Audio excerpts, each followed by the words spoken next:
If you've ever downloaded a stock photo, you've probably seen two options, a standard license and an extended license. And the chances are you didn't spend too much time thinking about the difference. And that's understandable.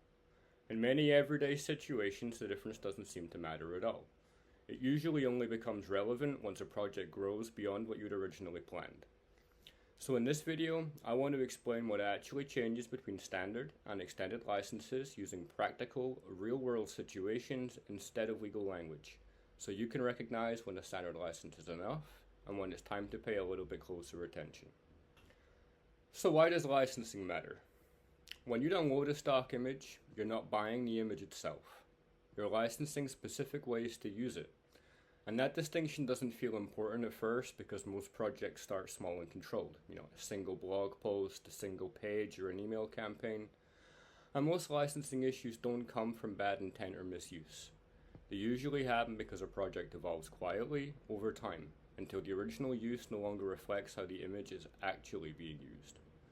Licensing tends to stay invisible while content is contained and becomes visible the moment scale enters the picture. So what are standard licenses built for? Standard licenses are designed for what I usually think of as supporting content. By that, I mean situations where the image helps to explain, illustrate, or promote something else, but isn't the product itself. A good way to picture this is a blog article with a header image, a website homepage banner, an Instagram post, or an email campaign. In all of these cases, the image adds context or visual interest, but the value comes from the content or message around it. For most creators, freelancers, and small businesses working in this way, standard licenses cover everyday use comfortably and without any friction. Products for sale. Where standard licenses usually do stop being enough is when an image becomes a part of something that's being sold. That might be a physical product like a t-shirt, a poster, or packaging, or a digital product like a downloadable file, an online course, or software. In those cases, the image isn't just supporting a message anymore, it's a part of what the customer is paying for. And once an image becomes embedded in a product, standard licenses typically reach their limit.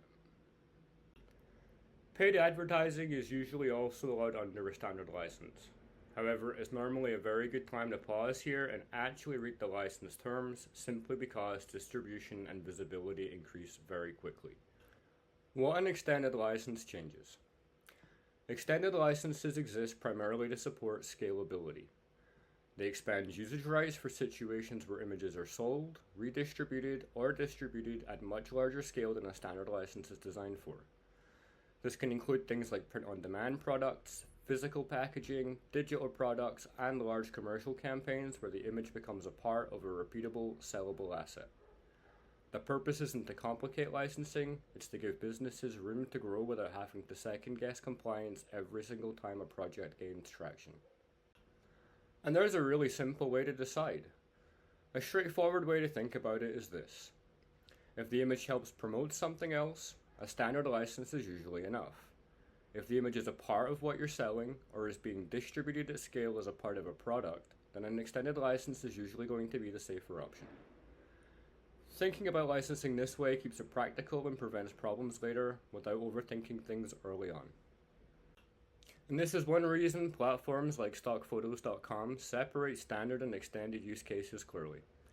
It makes it easier to choose correctly up front before projects grow beyond their original scope. Licensing isn't about restriction. It's about using creative assets responsibly while building something that can scale.